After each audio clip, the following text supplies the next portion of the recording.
تیرے رزق کی بندش ہے، اچھی طرح سوچ سمجھ کے ایک بات مجھے بتانا، ایسا ہو سکتا صحیح ہے ویسے کہ اللہ نے کسی بندے کی طرف رزق بھیجا ہو اور کسی بندے نے رستے میں روک دیا ہو؟ نہیں سمجھ آئی بات کی شاید۔ اللہ نے بندے کی طرف بھیجا ہے کہ فلاں بندے کی طرف رزق جائے گا اور درمیان میں کسی نے بندش کرا دی۔ آپ کیسی بات کرتے ہیں؟ آپ کس طرح اتنے کمزور ہوتے ہیں؟ یہ ہمارے صوفیاء، یہ تصوف، یہ طریقت، یہ پیری مریدی، یہ تو ذہنی طور پر طاقتور کرتی ہے بندے، یہ تو توحید کی میچ چکھا دیتی۔ یہ تو وہ فقر ہے جو جناب ابو ذر کا فقر ہے، فقر ابو ذر ہے، یہ تو بندے کو بے نیاز کر دیتا۔ تو یاد رکھیے گا کہ اللہ کے رسول صلی اللہ تعالی علیہ وسلم نے ہمیں داعیہ اللہ بن کر ذہن سازی کی، حضور نے ہمیں مضبوط کیا، ہماری اللہ کے محبوب نے تربیت کی۔ یعنی جب سے دیکھا ہے لباس بشری میں تمہیں، ہر فرشتے کی یہ خواہش ہے کہ انسان ہو جائے۔ حضور نے اس طرح کی گھر میں فاقہ کشی فرمائی کہ فاقے سے پیار ہو گیا دنیا میں، سادہ طرز زندگی اختیار فرمایا جو آسان ہوتا ہے، اور ذہنی طور پر لوگوں کو دیکھیں نا، لوگ غربت دیکھ کے روتے۔ دیکھیں میں یہ نہیں کہہ رہا کہ آپ غریب ہیں تو امیر ہونے کی کوشش نہیں کرنی چاہیے، جدوجہد کریں، کوشش کریں، لیکن ایک اور پہلو بھی ہے اس کا، اس کو بھی ضرور ذہن میں رکھیں۔ حضور علیہ السلام موٹے بان کی چارپائی پہ آرام فرما تھے۔ آپ کا نہیں مجھے پتا آپ یہاں کیا کہتے ہیں، ویسے ہمارے ہاں موٹے بان کی جو پرانی چارپائیاں ہوتی تھی اسے کہتے تھے مونج دی منجی، یہاں بھی یہی کہتے ہیں؟ چلو ہلکا ہلکا بولو یار، یہی کہتے ہیں؟ چلو ٹھیک۔ تو موٹے بان کی چارپائی ہوتی تھی تو اس پر کبھی گرمیوں میں لوگ کرتا اتار کے یا باریک کرتے کے ساتھ لیٹتے تھے تو اٹھتے تھے تو پشت پر نشان پڑ جاتے تھے۔ تو صحیح بخاری میں موجود ہے، نبی کریم صلی اللہ تعالی علیہ وآلہ وسلم آرام فرماتے موٹے بان کی چارپائی پہ، جناب عمر ملنے آئے تو سرکار جناب عمر کی ملاقات کے لیے اٹھ کر جب بیٹھے تو حضور کی پشت مبارک پر موٹے موٹے نشان تھے چارپائی کے۔ اب جناب عمر جتنے مرضی سخت تھے پر محبوب کی محبت میں بھی بڑے کامل تھے، ان کی آنکھوں میں آنسو آ گئے، اور جو سوچ انہوں نے بیان کی، جو اپنا درد انہوں نے بیان کیا، وہ بڑا محبت سے لبریز تھا۔ عرض گزار ہوئے یا رسول اللہ صلی اللہ تعالی علیہ وسلم، وہ کیسر و کسرا اللہ کے دین کے دشمن، وہ بڑی آسودہ زندگی گزارے، نرم اور گداز بستروں پہ آرام فرمائے، ساری سہولیات ان کو میسر ہو، اور آپ اللہ کے حبیب ہو کے، لاڈلے محبوب ہو کے آپ کا یہ حال ہے کہ پشت مبارک پر بان کی چارپائی کے نشان پڑے ہوئے۔ آپ نے بات کو سمجھنا ہے۔ حضرت عمر عرض کرتے ہیں حضور وہ دشمن ہو کے آرام میں اور آپ بظاہر تکلیف میں، تو ایک سوچ یہ تھی، لیکن میرے نبی نے اس سوچ کا رخ بدل دیا۔ حضرت دیکھیں نا، ہمارا اگر کوئی دکھ بیان کرے تو ہم کہتے ہیں یار ہاں بڑی تکلیف میں ہوں، دعا کرو، محنت تو بڑی کرتا ہوں، ہمارا حال یہ ہے۔ لیکن رسول اللہ صلی اللہ تعالی علیہ وسلم چونکہ داعیہ اللہ ہے، حضور نے زاویہ نگاہی بات کا بدل دیا، سوچ کے دھارے بدل دیے۔ حضور فرمانے لگے عمر کیا تم یہ پسند نہیں کرتے کہ وہ دنیا میں تھوڑی آسانی اور سہولت اختیار کریں اور آخرت میں رسوا ہو جائیں، اور ہم دنیا میں تھوڑی دقت برداشت کریں اور آخرت کی ساری عزت اللہ ہمیں ہی عطا فرما دے۔ ہمیں آخرت کا سکھ درکار ہے۔ آخرت دنیا میں جو لوگ سکھ تلاش کرتے ہیں وہ بہت سارے دھوکے میں ہوتے ہیں۔ کیوں؟ اس لیے کہ پیدا کرنے والا کہتا ہے لَقَدْ خَلَقْنَا الْإِنسَانَ فِي كَبَدٍ، ہم نے انسان کو مشقت میں پیدا کیا ہے۔ جب یہ آیا ہی مشقت میں ہے تو اس نے رہنا بھی مشقت میں۔ تو سکھ ڈھونڈنے کے نام پر پریشان نہ ہو، طاقتور اپنے ذہن کو کریں، پوری محنت کریں، جدوجہد کریں، کوشش کریں، لیکن اگر اللہ کی حکمت یہی ہو کہ ہم نے اسی طرح کی سادہ زندگی میں رہنا ہے تو پھر اپنے رب کریم کی حکمتوں پہ راضی رہیں۔ پھر کچھ ضروری ہے کہ ہر حال میں آپ پریشانی ہوں گے اور بے چینی ہوں گے اور معاذ اللہ ایسے جملے کہیں گے جو جائز ہی نہیں شریعت میں بولنے. تو ایک تو یہ بات ہو گئی. دوسری بات یہ ہوتی ہے کہ بعض لوگ نا انجانے خوف کا شکار ہوتے ہیں. ذرا پریشانی آئی نہیں اور ان کے ہاتھ پیر پھولنے لگتے, وہ کانپنے لگتے, ذرا سی باتوں کو ذہن پر سوار کرتے, انزائٹی, ڈپریشن, ٹینشن, ذہنی الجھاؤ, ٹوٹتی بکھرتی باتیں کرتے. نبی پاک صلی اللہ علیہ وسلم داعی اللہ ہے نا, تو حضور نے کہا جو رب سے ڈرے گا پھر وہ کسی سے نہیں ڈرے گا. سارے خوف محبوب نے دلوں سے نکال دیے لوگوں. ہر قسم کا خوف, ہر قسم کی ٹینشن, ہر قسم کی انزائٹی نکال دی. یہ ذرا روایت سنیے گا, آپ کے کلیجے کو ٹھنڈا کرے گی. ایک سفر اللہ کے رسول فرما رہے ہیں, تو چونکہ پیدل سفر تھا, گھوڑے پہ سفر تھا, تو کچھ صحابہ کہتے ہیں ہم پر تھکاوٹ کے آثار ہوئے, تو طے یہ پایا کہ کچھ دیر آرام کر لی جائے. تو صحابہ اس آرام کی غرض سے مختلف درختوں کے نیچے لیٹ گئے اور نبی کریم سے تھوڑا سا ذرا ہٹ کے لیٹے ادبن. فرماتے نبی پاک علیہ السلام تھوڑا سا دور, صحابہ کا خیال تھا کہ ادب کا تقاضا ہے کہ ہم ذرا سائیڈ پہ رہیں. تو محبوب کریم علیہ السلام ایک درخت کے نیچے حضور نے اپنی تلوار کو ٹہنی کے ساتھ لٹکایا اور نبی پاک وہاں لیٹ گئے درخت کے نیچے. تھوڑی دیر گزری, ایک کافر آ گیا. اس نے اللہ کے محبوب کی تلوار درخت کی ٹہنی سے اتاری اور نبی پاک پہ تان دی, اور پھر وہ محبوب کریم علیہ السلام پر تلوار تان کر بڑے بظاہر, بڑی دبدبے سے, اس کا خیال تھا وہ کھڑا ہو گیا. قربان جائیں, اللہ کے رسول نے آنکھیں کھولی اور حضور فرماتے ہیں میری آنکھیں سوتی ہیں, دل میرا ویسے بھی جاگتا ہی رہتا ہے. تو محبوب کریم نے مقدس آنکھوں کو کھولا تو اس کو تلوار لیے کھڑے دیکھا. اب اس نے بڑا اپنے حساب سے روبدار جملہ بولا, کہنے لگا ہے محمد صلی اللہ تعالی علیہ وسلم بتائیے اب آپ کو مجھ سے کون بچائے گا. یہ بڑا نازک مرحلہ ہوتا ہے, یہ ذرا زیادہ توجہ کریں نا. اب میری بات پہ, تو آپ ویرانے پہ جا رہے ہو نا, تو اچانک سامنے سے کوئی موٹر سائیکل والا ویسے ہی بریک لگا دے, چاہے اس بیچارے نے راستہ ہی پوچھنا ہو, تو بندے ڈر نہیں جاتے. یعنی چھت پہ رات کو چاہے بلی ہو, لیکن وہ ذرا کچھ کھٹکنے کی آواز آئے نا, آپ کی نہیں بات کرتا ویسے میں, لیکن کچھ لوگ ایسے ہوتے ہیں کہ چھت پہ ذرا کسی چیز کے بجنے کی, کھٹکنے کی آواز آئے تو بیچارے اتنے ڈر جاتے ہیں تکیے کے نیچے سے موبائل بھی نہیں نکلتا.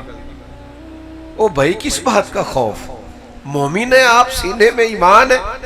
اتنا زیادہ پریشان ہو گئے کہ سانپوں سے ڈرتے ڈرتے رسیوں سے بھی ڈرنے لگے. اتنا زیادہ خوف نہیں, زندگی اور موت اللہ کے قبضہ و اختیار میں. آپ غور کریں نوجوانوں, یہ ہم نے طاقتور ہونا ہے. اگر میدانوں میں نکلنا ہے تو پھر ہمارے اندر یہ قوت ارادی ہونی چاہیے. نبی پاک صلی اللہ تعالی علیہ وسلم سے کہتا ہے آپ کو مجھ سے کون بچائے گا. خاص غور کرنا, یہ جملے ہم بھی بولتے ہیں پر ہار کے بولتے ہیں. پہلے اپنے وجود کی طاقت لڑاتے ہیں, ہار جاتے ہیں, تو یہ کون بچائے گا, تو کوئی پریشانی نہیں, کوئی تیزی نہیں, بڑے اطمینان سے, بڑے وقار سے. دیکھنے والے کہا کرتے ہیں اللہ اللہ, یاد آتا ہے خدا دیکھ کے صورت تیری. نبی کریم بڑے وقار اور اطمینان سے, اس نے کہا کون بچائے گا, تو حضور فرمانے لگے کیا کہتا ہے کون بچائے گا. فرمایا مجھے میرا اللہ بچائے گا. اسلحہ سامنے والے کے ہاتھ میں, بظاہر چیزیں اس کے قبضے میں, لیکن حضور فرماتے ہیں مجھے میرا اللہ. کرے آپ اللہ کا نام لیں, کون بچائے گا, بول کے بتائیے. آ جائے اگر کوئی وڈیرا ظلم کرنے کا ارادہ رکھتا ہے تو یاد رکھے ہمیں ہمارا اللہ بچائے گا. اگر کوئی سمجھتا ہے اقتدار, دولت, قوت, سیاسی چیزیں اس کے ہاتھ میں ہیں, تو یاد رکھنا جیت اس کی ہوتی ہے جن کے ساتھ خدائی طاقتیں ہوتی ہیں. یہ سمجھ لے اچھی طرح سے. اللہ بچائے گا. کیا طاقت ہے اس جملے میں, کیا قوت ہے, کیا اس کے اندر اطمینان قلبی ہے, کتنا کچھ سکون ہے اگر ایمان سے یہ جملہ کہا جائے مجھے میرا اللہ بچائے گا. یہ محبوب کی زبان سے نکلا تو کافر نے کانپنا شروع کیا, اس کے ہاتھوں سے تلوار گر گئی, پھر میرے محبوب نے اٹھا لی, پھر کریم مسکرائے اور فرمایا دیکھ لینا پھر مجھے میرے اللہ نے بچا لیا ہے نا, اب تو بتا بھلا تجھے کون بچائے گا. تو قربان جاؤں اے میرے مدینے کے محبوب, آپ کی شان پہ قربان جاؤں. کافروں کے سامنے بھی کیا تعارف ہے, مارنے آئے ہیں, تلواریں لے کے آئے. حضور نے فرمایا تجھے کون بچائے گا, تو بول پڑا. کہنے لگا میں نے سنا ہے آپ معاف بڑا کرتے ہیں. وہ اسیر دشمن کی چاہ میں بھی, مخالفوں کی نگاہ میں بھی, مخالفوں کی نگاہ میں بھی, مخالفوں کی نگاہ میں بھی وہ امی ہے, صادق ہے, معتبر ہے, میرا پیغمبر عظیم تر ہے. سنا ہے آپ معاف بڑا کرتے ہیں. تو حضور فرمانے لگے اگر تو نے سنا ہے تو جا, میں نے معاف کیا, ختم ہو گئی بات, جا میں نے معاف. تو کتنا بھی خوف طاری ہو جائے, کتنی بھی آزمائش آ جائے, کتنا بھی آپ سمجھے ذہنی تناؤ ہو گیا ہے, کتنے بھی دشمن چڑھ آئے, تو یاد رکھیے گا ہمیں ہمارا اللہ بچا. کمزور نہیں ہونا, مایوس نہیں ہونا, پریشان نہیں ہونا, الجھ نہیں جانا, ڈر نہیں جانا. ہمارے کالم نگار ہیں تو انہوں نے ایک دفعہ کالم لکھا, کہنے لگے جی ایک گاؤں کا چودھری انتقال کر گیا. ایک بچہ اپنی دادی سے پوچھنے لگا اب کون چودھری بنے گا, تو اس نے کہا اس کا بیٹا. تو کہا اگر وہ بھی مر گیا, تو کہا اس کا بیٹا. کہا اگر وہ بھی مر گیا, کہا اس کا بیٹا. تو دادی کہنے لگی پتر سارا پنڈ بھی مر جائے تو چودھری نہیں بن لگا. انہوں نے یہ کالم لکھا, وہ چھپ گیا, پھر حوالے دیے کہ کچھ 4-5 سیاسی خاندانوں کا قبضہ ہے تو غریب کبھی بھی آگے نہیں آ سکتے. تو میں نے, میرا ان سے کوئی تھوڑا تعلق تھا, رابطہ تھا, میں نے ان کو فون کیا, میں نے کہا آپ لوگوں کو مایوس کر رہے ہیں, کس نے آپ کو کہا ہے غریب کا بچہ چودھری نہیں بن سکتا, کس نے کہا آپ کو, آپ کیوں غریبوں کے بچوں میں مایوسی پھیلاتے. آؤ میرے ساتھ میں تمہیں دکھاؤں غریبوں کے بچے چودھری بنے ہوئے ہیں. آپ اٹھ باندھ کمر کیوں ڈرتا ہے, پھر دیکھ خدا کیا کرتا ہے. آپ لوگوں میں غریبوں کے بچوں کو مایوس کر رہے ہیں. میں تمہیں دکھاؤں چودھری کے بچے نے تعلیم حاصل نہیں کی اور وہ دفتر کے باہر گن مین لگا ہوا ہے, اور غریب کے بچے نے پڑھا ہے تو وہ اسی دفتر کے اندر بہت بڑا آفیسر بنا ہوا ہے. آپ بچوں سے کہیں پڑھو, آگے نکل جاؤ گے, تعلیم حاصل کرو, وقار قائم کرو, بنو گے چودھری, کیوں نہیں بن سکتے, نکلو گے آگے, کیوں نہیں نکل سکتے. مایوسی نہیں, گھبراہٹ نہیں, پریشانی نہیں, آزمائش نہیں, بس مسلسل محنت, مسلسل جد و جہد, مسلسل کاوش. پیارے بھائی کیمرے والے اگر آپ بیٹھ جائیں تو آپ کا بہت شکریہ, اللہ سلام. ہم کیمروں میں تو آپ سے پہلے بھی ملاقاتیں رہتی ہیں, میں تے سنگیاں نو ملنا آیا ڈائریکٹ. تو یہاں کئی ایسے بھی بیٹھے ہیں جن سے میں پرسنل بھی ملنا چاہتا ہوں, پر اب ہجوم میں سب سے ملا تو نہیں جا سکتا, تو چلو آمنے سامنے تو بیٹھ گئے ہیں نا, مچ بال عشق دا سیکاں گے تے ایک دوجے نو ویکھاں گے, چلے یہ تو ہو سکتا ہے نا. تو آپ تھوڑی توجہ کریں بات پر اور غور کریں کیا کہہ رہا ہوں. اس طرح کے کئی خوف. اچھا جی, غربت کی بات بھی سمجھ میں آ گئی. کوئی تلوار لے کے آ جائے, طاقتور ہو, تو وہ بھی آپ کی سمجھ میں. ایک بیماریوں کا بھی خوف ہوتا ہے, ڈر ہوتا ہے, فلانا بیمار ہو گیا, پتہ نہیں کیا بنے گا. اور وہاں بھی حکیم بھی ڈراتے ہیں, اور ڈاکٹر بھی آپ کو پتہ ہے جتنے پیسے اچھے ہوں اتنا ڈاکٹر اچھا مل جاتا ہے. اور غریب کے لیے آزمائشیں ہوتی ہے, سرکاری اسپتالوں میں ایک ایک بیڈ پہ 2-2 لوگ لیٹے. بیماری سے بھی بعض لوگ گھبراہٹ کا شکار ہوتے ہیں, تناؤ کا شکار ہوتے ہیں. بیماری بڑی پیاری ہوتی ہے, بندے کے گناہ لے جاتی ہے. بیمار آدمی اللہ کے قریب ہو جاتا ہے, نفسانی قوتیں ختم ہو جاتی ہیں, اس کی ساری قوتیں روحانی ہوتی ہیں. فرعون نمرود بیمار نہیں ہوتے تھے, چونکہ ان کو ڈھیل دی گئی. حضرت مولا علی شیر خدا رضی اللہ تعالیٰ عنہ فرماتے ہیں جو بیمار ہوتا ہے نا اسے تھوڑا بہت بیمار کر کے دنیا میں اللہ پاک کر دیتا ہے, آخرت میں سزا نہیں دے گا. پریشان نہ ہو, الجھے نہیں, ڈسٹرب نہ ہو, مینٹلی طور پر اپنے آپ کو مطمئن رکھیں, پروقار رکھیں, کلیجے کو ٹھنڈا رکھیں, روح کو تازہ رکھیں.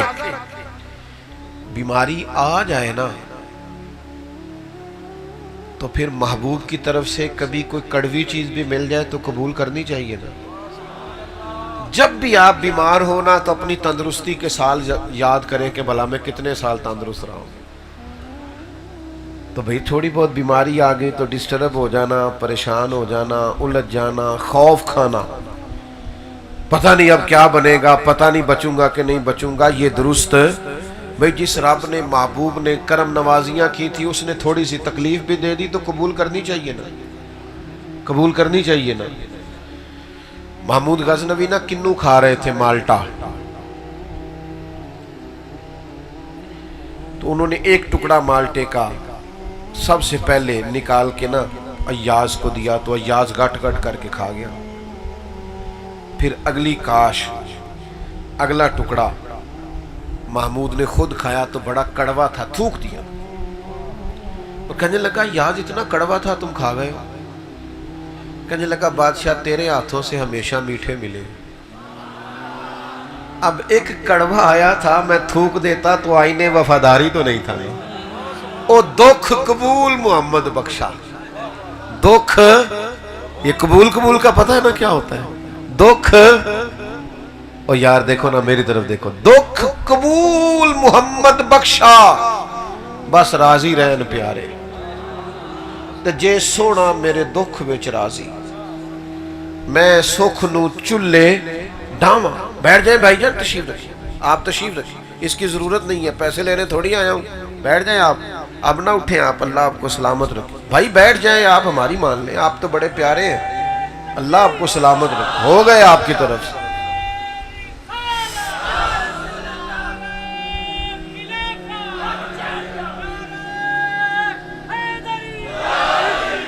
میں تو کافی عرصے سے علیل ہوں, بہت زیادہ سفر نہیں کرتا, لیکن میں نے کہا ہے نا کہ آپ کے یہ دو سنگی یہ پورے دل جمی والے تھے, انہوں نے کہا کہ بلا کے رہنا ہے. تو کئی دفعہ پیار خالص ہو تو پھر کھچاؤ بانی جاتا ہے. تو اتنا خوبصورت مجمع سجا ہوا ہے, تو پیسوں کے چکروں میں ویسے بھی نہ ڈالا کریں, مولویوں, پیروں, خطیبوں, نقیبوں کو نہ ڈالا کریں. آپ کی مہربانی, تسی خرید دیو تائیں تے پھر وہ ریٹ دیں دینے, یہ چھڑ دیو نا کام تے وہ بھی سیانے ہو جائیں. اس چکر سے باہر آئیں آپ. پھر آپ کو پتہ ہے نا فرینڈ سیٹوں پہ آگے آگے نوٹوں والے بیٹھے ہوتے ہیں جی, پھر وہ نعت خاں حاجی صاحب کا نام بھی یاد کر لیتا ہے, کہتا ہے شیر حاجی صاحب دے نام ہے. وہ میں کہا ظالمہ شیر تے نبی پاک دی تعریف دا سی, حاجی دے نام کیویں ہو گیا. کروں مدح اہل دول رضا, پڑے اس بلا میں میری بلا, میں گدا ہوں اپنے کریم کا اور میرا دین پارائے نہ نہیں. تو کبھی تکلیف آ جاتی ہے, آزمائش آ جاتی ہے. نبی کریم داعیے اللہ رسول کائنات صلی اللہ تعالی علیہ وسلم نے ہمیں فکری طور پر مضبوط رہنے کا کہا ہے. آپ یہاں سے تندرست رہیں. آپ کو پتہ ہے کسی بھی ڈاکٹر کے پاس آپ جائیں تو وہ آپ سے کہتا ہے کوئی ٹینشن تو نہیں لے رہے, کیونکہ آپ یہاں سے ٹھیک ہوں گے تو بیماری چلی جائے گی. کچھ لوگ ذہنی طور پر دیکھیں نا, ڈاکٹر نے کہا ہے کہ آپ کی رپورٹیں ٹھیک نہیں ہیں, تو کچھ لوگ سن کے ہی ختم ہو جاتے ہیں, اور کچھ کہتے ہیں ڈاکٹر صاحب آپ جو بھی کہہ رہے ہیں اپنے علم کے مطابق کہہ رہے ہیں نا, ہوگا تو وہ جو میرا رب چاہے گا. کمزور نہ پڑے, آپ ذہنی طور پر توانا رہیں, اور اپنے بزرگوں کو بھی جو بیمار ہوں, کمزور ہوں, ان کو بھی کہیں کہ اللہ پہ بھروسہ رکھیں, مضبوط رہیں, دوائی کا استعمال ضرور کریں لیکن کمزور نہیں پڑنا, ضعف اعتقادی کا مظاہرہ نہیں کرنا. یہ باباؤں کی باتیں اللہ ماشاءاللہ ان پڑھوں کی, تینوں کسی تویز کراتے نے, فلاں نے نظر لگا دی ہے, اتنی بازوں کا تکلیف ہوتی ہے. رب کا بندہ ہو کے گیا ہے اور لوگ کہہ رہے ہوتے ہیں فلانا ہو کے گیا ہے تو میرا کام خراب ہو. خدا کے بندوں, آپ اس طرح اللہ کے بندوں کی نفرت پیدا کریں گے اپنے دل میں؟ یہ انداز تو دل کو کالا کرنے والا ہے. اس سے تو آپ کی شخصیت میں وہ حسن نہیں رہے گا جو ایک مومن کی شان ہے۔ ذرا حدیث پاک سنیے، بخاری میں موجود ہے۔ ایک خاتون نبی کریم علیہ السلام کی عالی مرتبت بارگاہ میں حاضر ہوئی، عرض کیا یا رسول اللہ صلی اللہ تعالی علیہ وسلم، مجھے مرگی کا مرض ہے، حضور میں بڑی تکلیف میں ہوں، جب یہ پریشانی ہوتی ہے، آزمائش ہوتی ہے تو میں بڑی تکلیف محسوس کرتی ہوں، میرے لیے دعا کر دیں۔ اور میرے نبی کی بارگاہ جو ہے نا وہ کان شفا ہے، وہاں سے ساری شفائیں نکلتی۔ حضور تو کسی کی ٹوٹی ہوئی پنڈلی پر لعاب دہن لگائیں تو اللہ شفا عطا کر دیتا۔ حضرت مولا علی شیر خدا رضی اللہ تعالیٰ عنہ کی آنکھوں پر لعاب دہن لگائیں تو اللہ تعالیٰ شفا عطا کر دیتا۔ اللہ تعالیٰ نے محبوب کریم علیہ السلام کے پورے وجود کو شفا بنایا، حضور گزر جائے تو شفا ہو جاتی۔ ان کی مہک نے دل کے گنچے کھلا دیے، وہ جس راہ چل دیے ہیں کوچے بسا دیے۔ تو خاتون نے عرض کی یا رسول اللہ میں بیمار ہوں، دعا کریں۔ آپ نے مزاج کو سمجھنا ہے۔ میں نے کہا کہ حضور داعیہ اللہ ہے تو ذہن سازی کرتے ہیں، بندوں کو اللہ سے جوڑتے ہیں۔ ان کے اندر جو فکری کمزوری پیدا ہو رہی ہے یا ذہنی تناؤ پیدا ہو رہا ہے یا کوئی ضعف اعتقادی آ رہی، اس کو کریم نکال دیتے۔ یا رسول اللہ صلی اللہ علیہ وسلم میں بیمار ہوں، تو حضور تو سب کے لیے دعا کرتے، شفا ہو جاتی۔ اس خاتون سے کریم نے پتہ کیا فرمایا؟ فرمایا ایک بات نہ کروں آپ سے؟ عرض کی یا رسول اللہ کیجئے۔ تو حضور فرمانے لگے اگر آپ کہیں تو میں دعا کرتا ہوں، اللہ شفا دے گا، اور اگر آپ کریں صبر۔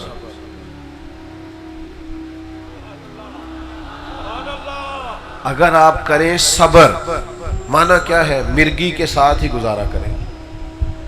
یا رسول اللہ پھر کیا ملے گا؟ تو حضور فرماتے ہیں پھر میں دعا کروں گا، اللہ جنت عطا کرے گا۔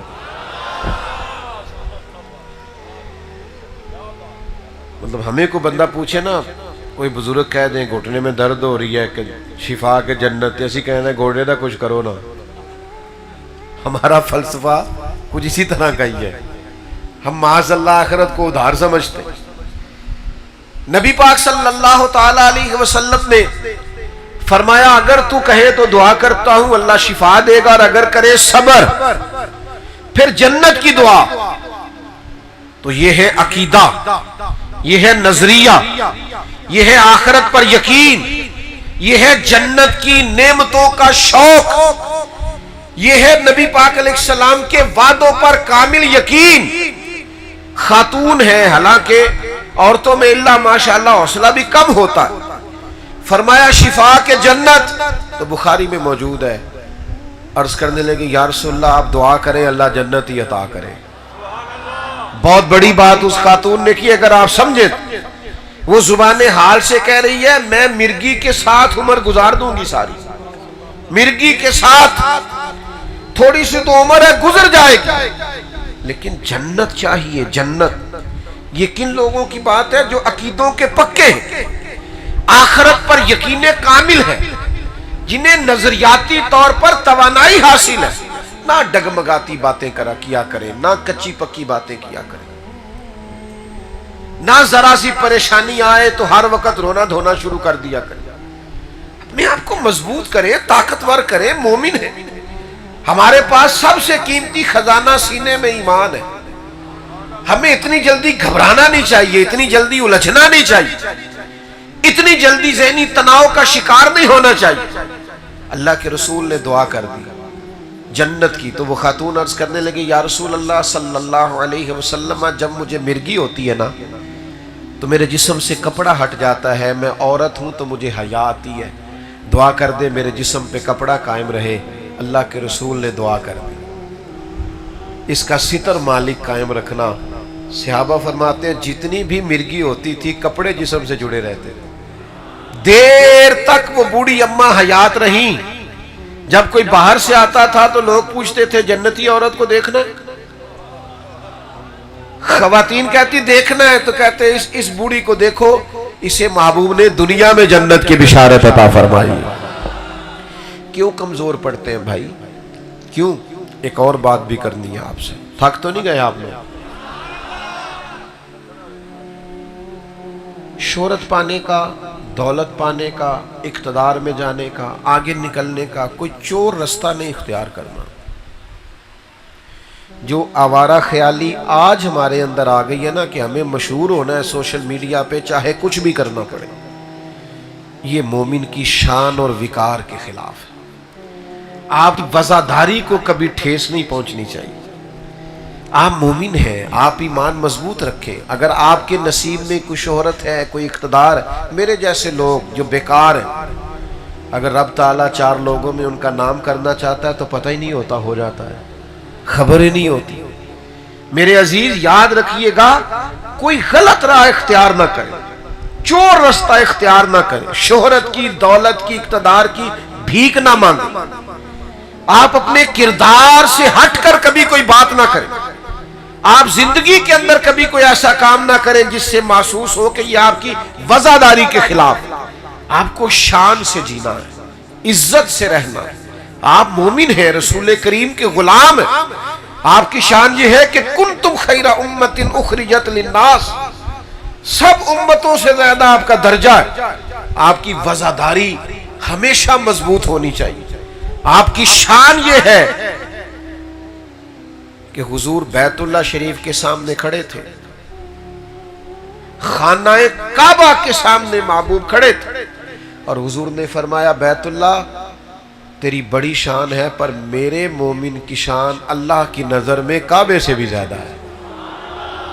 اپنے آپ کو پہچان تو صحیح، اپنے اوپر غور تو کر۔ تھوڑے سے پیسے نہیں ہیں تو تو کمزور ہو گیا، ذرا مشہور ہی نہیں ہے تو تو کمزور ہو گیا۔ داعی اللہ ہے محبوب۔ آپ اپنی شان کو، عزت کو، مقام کو، بلندی کو، رفت کو جانیے۔ اپنے کردار سے یہ ثابت کیجئے کہ آپ وزادار ہیں۔ کبھی بھی کوئی ایسا کام نہ کریں جس سے آپ کی وزاداری کے اندر فرق پڑے۔ ہاتھ نہیں پھیلانا کبھی کسی دنیا دار کے سامنے، کبھی نہیں۔ اللہ رسول سے مانگے، بھر جائے گی جھولی۔ لوگ کچھ بھی نہیں دیتے، نواب مالدار کچھ بھی نہیں دیتے، الٹا باتیں کرتے ہیں، فلاں نے بھی مجھ سے مانگا ہے، فلانا بھی اب میرے پیسے دے کے آنے لگا ہے۔ یہ کچھ نہیں دیتے، تکلیف دیتے ہیں۔ مالک سے مانگو گے نا تو جھولی بھی بھر جائے گی اور عزت بھی بڑھ جائے گی۔ آپ نے کبھی بھی ادھر ادھر نہیں دیکھنا اپنی زندگی میں۔ حضور داعی اللہ، نبی پاک نے ہمیں رستہ اللہ رسول کا دکھایا، ہم کیوں ادھر ادھر بہکیں؟ یہ دیکھیے حضور کس طرح طاقتور کرتے۔ حضور نے صحابہ سے فرمایا، حضرت حکیم بن حزام کہتے ہیں صحابہ کی ایک جماعت سے نبی پاک نے کہا میرے ہاتھ پر بیعت کرو۔ یا رسول اللہ ہم تو اسلام کی بیعت کر چکے، آپ کے دستے مبارک پر ہم نے جب کلمہ پڑھا بیعت کی، فرمایا دوبارہ بیعت کرو میرے ہاتھ۔ کس بات کی؟ نبی کریم نے بیعت لی باقاعدہ صحابہ سے، فرمایا بیعت کرو کہ کسی دنیا دار کے سامنے ہاتھ نہیں پھیلاؤ گے۔ گردن کو جھکا دیتا ہے خیرات کا پتھر، جہاں میں مانگنے والوں کے سر کبھی اونچے نہیں ہوتے۔ مرتبان میں اچار ہونا چاہیے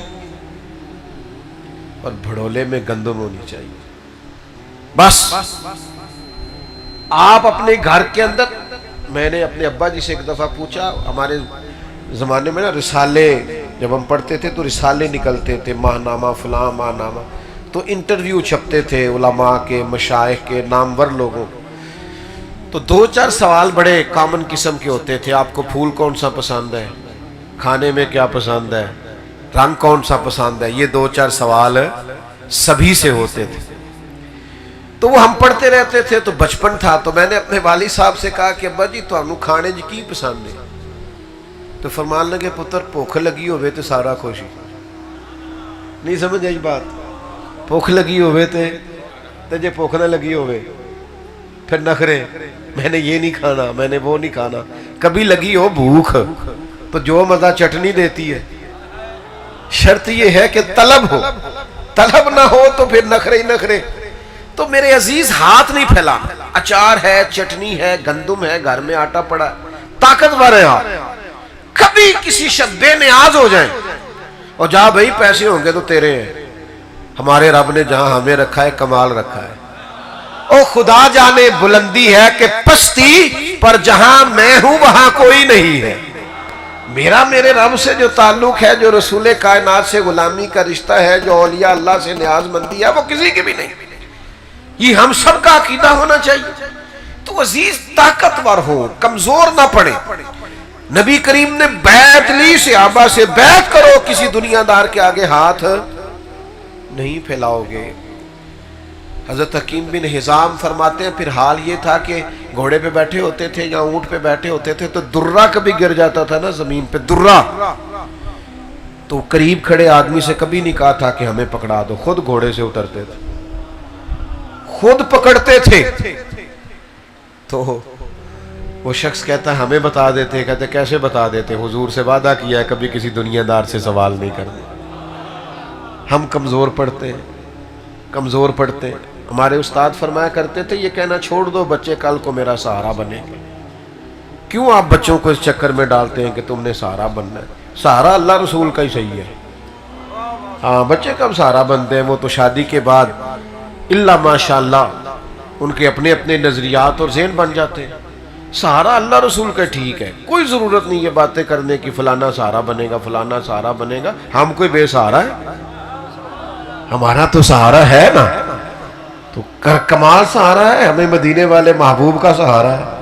تو میرے عزیز ذہنی طور پر جو آج الجھاؤ ہے، جو آزمائش ہے، جو پریشانی، میں نے جتنا بھی مضمون بیان، آپ بولے نا جی انتظامیہ والے بھائی بول رہے ہیں، آپ لوگ بیٹھ جائیں جی سارے، یہ سرکار کی محفل ہے، ادب کے خلاف ہے کھڑے رہنا، جلدی سے بیٹھیں جلدی سے. یہ تو لوگ ہی بڑے اچھے ہیں، فوراً بات مان گئے. آپ بولے نا، اب تو ویسے بھی بات ختم کرنے لگا ہوں میں، آپ کا بڑا حسین مجمع ہے. ایک بات بالکل بات سمیٹتے ہوئے آپ کی خدمت میں یہ بھی عرض کرنی ہے کہ چونکہ ہمارا سارا کچھ رب رسول سے وابستہ ہے، غربت ہو، بیماری ہو، آزمائش ہو، کچھ بھی ہو، ہماری توجہ اللہ رسول کی طرف رہنی چاہیے.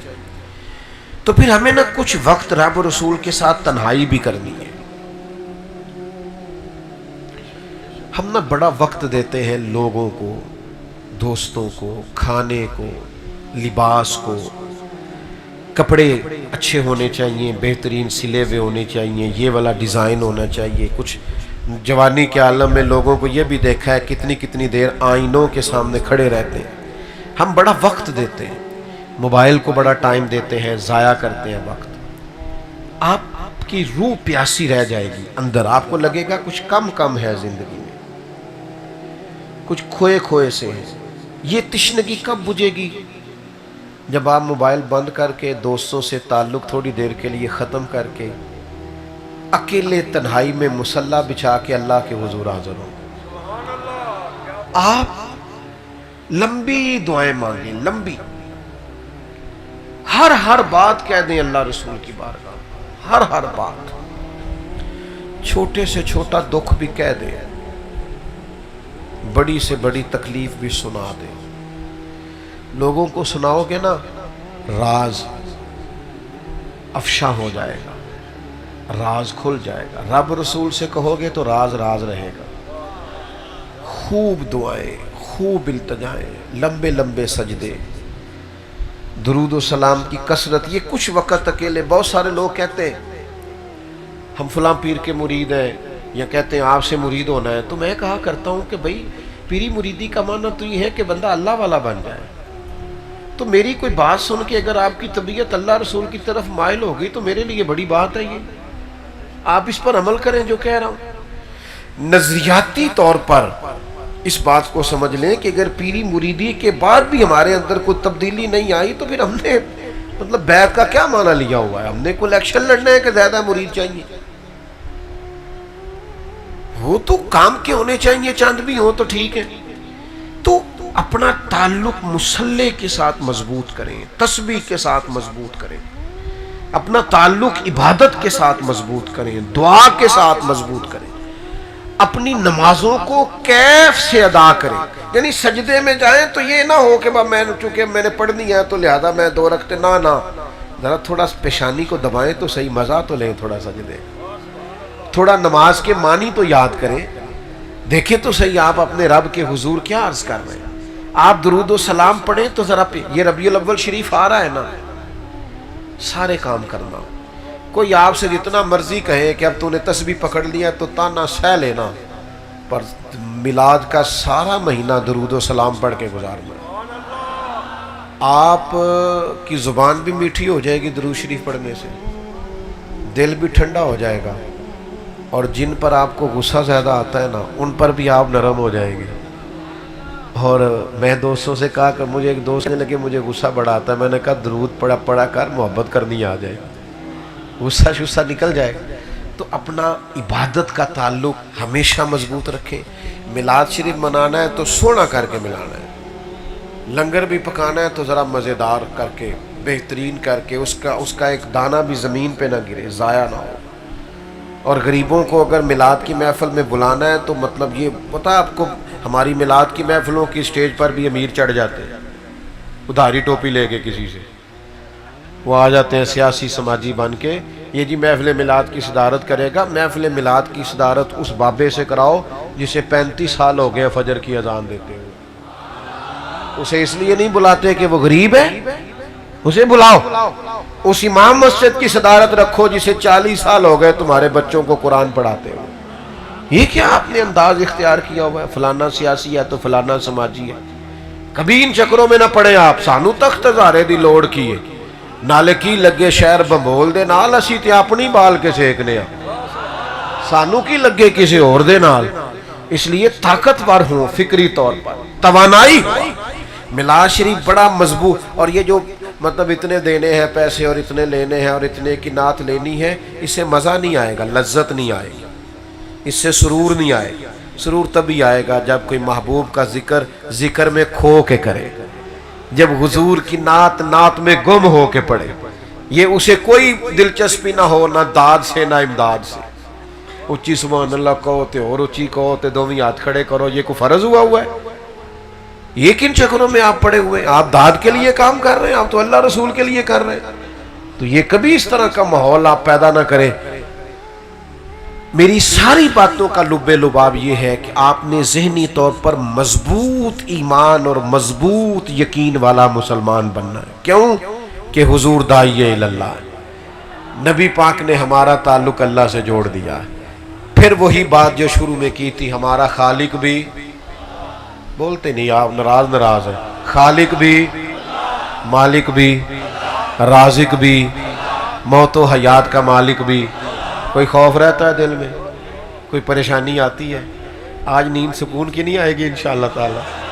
یہ ٹینشن ساری دور کر کے نہیں سوئیں گے انشاءاللہ. چھوٹا سا وعدہ لے لوں، چھوٹا سا، اور اپنے دل سے آپ نے وعدہ کرنا، زیادہ نہیں، چھوٹا سا، ہلکا سا. عشاء کے بغیر نہیں سونا. میں قسم نہیں اٹھوا رہا، آپ گھورے نہ، یہاں تو انشاءاللہ گئے، یہاں نہ گئے، نماز پڑھ کے سوئیں گے انشاءاللہ تعالی، پانچوں پڑھا کریں گے انشاءاللہ. سونے محبوب پہ سونا کر کے درود شریف پڑھا کریں گے انشاءاللہ. ایک دیکھیں نا، بیمار بھی ہوں، لمبا سفر کر کے بھی آیا ہوں، تو اتنا تو میرا حق ہے نا. ایک چھوٹا سا وعدہ چلو میرے لیے ذخیرہ آخرت بن جائے گا. ٹائم تھوڑا ہونا، زیادہ مجبوری ہو، بھاگ دوڑ ہو، آپ تلاوت نہیں کر پا رہے، اتنا کر لیا کریں کہ قرآن پاک کی روز زیارت کر لیا کریں گے انشاءاللہ تعالی. قرآن مجید کی دیدار، قرآن مجید. اٹھے نہیں یار، آپ تو ہمارے پیارے ہیں، جلدی سے بیٹھ جائیں، جلدی بیٹھے، جلدی، آپ سے تو تعلق. تو قرآن مجید کی زیارت اور دیدار، اس کا شرف بھی ضرور رکھیں. اللہ تعالی ہماری حاضری قبول فرمائے، اللہ برکات عطا فرمائے. حضرت دعا فرمائیں. اللہم صلی علی سیدنا و مولانا محمد معدن الجود والکرم وآلہ وصحبہ وبارک وسلم. اللہ اتنی بڑی تعداد میں مسلمان جمع ہوئے، ہم سب کا حاضر ہونا قبول فرما، ہمارے گناہوں کو معاف فرما، ہماری غلطیوں سے درگزر فرما، ہمارے علم کو نافع فرما، ہمارے اعمال کو خالص فرما، عقائد اہل سنت کی پابندی عطا فرما. اللہ جن دوستوں نے اتنی خوبصورت محفل سجائی، انہیں دین دنیا آخرت کی بھلائیاں عطا فرما. میں دیکھ رہا تھا دور دراز سے دوست آ رہے تھے، قدم قدم برکتیں عطا فرما. یہ لوٹ کے جائیں تو تیری رحمت کے سائے میں لوٹ کے جائیں۔ کوئی دکھی آیا ہے تو سکھ عطا کر دے، کوئی بیمار آیا ہے تو شفا دے دے، پریشان حال آیا ہے تو سکون دے دے۔ اللہ تعالیٰ امت کی خیر فرما، عالم اسلام کی خیر فرما، فلسطین کے مجبوروں کی مدد فرما، ان کی مدد فرما، ان پر فضل فرما۔ بڑا زمانہ بیت گیا انہیں تکلیف میں، مالک اپنے غیبی خزانوں سے ان کی مدد فرما۔ امت مسلمہ کو غیرت ایمانی، جذبہ جہاد اور شوق شہادت عطا فرما۔ عشق رسول صلی اللہ تعالی علیہ وسلم کی دولت لازوال عطا فرما۔ دنیا ہو یا آخرت ہو ہماری پردہ پوشی فرما۔ رب اغفر وارحم وانت خیر الراحمین، وصلی اللہ تعالی علی حبیبہ سیدنا